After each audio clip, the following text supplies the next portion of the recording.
அதனால் my dear virtual warriors, இதை வந்து சாதாரணமாக எடுத்துக்காதீங்க. இது எல்லாருக்குமே அந்த ஃபார்ம் போய் ரீச் ஆகணும்.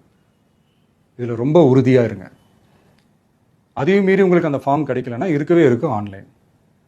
தேர்தல் ஆணையம் அந்த வெப்சைட்டில் போய் அந்த ஃபார்மை டவுன்லோட் பண்ணி நீங்கள் ஃபில்அப் பண்ணி சப்மிட் பண்ணலாம். உங்கள் வீட்டில் இருக்கிறவங்களுக்கு நீங்கள் செஞ்சு கொடுங்க, பக்கத்து வீட்டில் இருக்கிறவங்களுக்கு செஞ்சு கொடுங்க, தெரிஞ்சவங்களுக்கு, தெரியாதவங்களுக்கு, பழகினவங்களுக்கு, பழகாதவங்களுக்கு எல்லாருக்குமே நீங்கள் தயவு செஞ்சு கொடுங்க.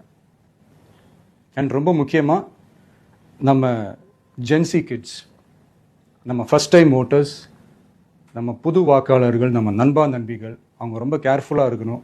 நான் ஆல்ரெடி சொன்ன மாதிரி உங்களுக்கான ஃபார்ம், அந்த ஃபார்ம் நம்பர் 6, அதை கரெக்டான டீட்டெயில்ஸோட கரெக்டான உங்கள் டாக்குமெண்ட்ஸை வச்சு அதை சப்மிட் பண்ணுங்கள்.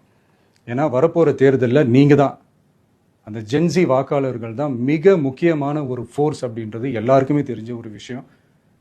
அதனால் உங்களை டிஸ்டர்ப் பண்ணுறதுக்கு, உங்கள் பேரை அதில் இன்க்ளூட் பண்ணாமல் செய்கிறதுக்கு என்னென்ன வேலைகள் செய்யணுமோ, என்னென்ன தில்லுமுள்ளு வேலைகள் செய்யணுமோ எல்லாமே அவங்க செய்வாங்க. இது நமக்கு எல்லா திசையிலையும் எல்லா பிரச்சனைகள் கொடுத்துட்டு தானே இருக்கிறாங்க. அது டிஃபால்ட்டாக நடந்துட்டு தான் இருக்கும், அது ஒன்றும் பண்ண முடியாது.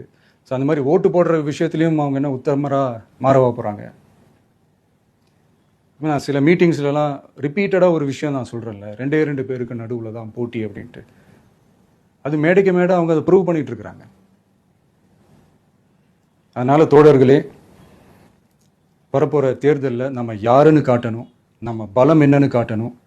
அதுக்காக அந்த பலமான, அந்த பவர்ஃபுல்லான ஆயுதத்தை நம்ம கையில் எடுக்கணும். அந்த ஆயுதம் வேறு எதுவுமே இல்லை, ஓட்டு, வாக்கு, ஜனநாயகம். அது இருந்தால் தான் நம்ம அந்த வெற்றியை நோக்கியே நம்மளால் பயணிக்க முடியும். தமிழ்நாடே அந்த வாக்குச்சாவடி முன்னாடி திரண்டு நிற்கணும். அதை பார்த்துட்டு தமிழ்நாடே தமிழக வெற்றி கழகமா, இல்லை தமிழக வெற்றி கழகம் தான் தமிழ்நாடா அப்படின்ற மாதிரி இருக்கணும். வீடுன்னு ஒன்று இருந்தால் தான் ஓடு மாற்ற முடியும்னு அறிஞர் அண்ணா அவர்கள் சொல்லியிருக்கிறாங்க. அந்த மாதிரி ஓட்டுன்னு ஒன்று இருந்தால் தான் இந்த நாட்டையே காப்பாற்ற முடியும்.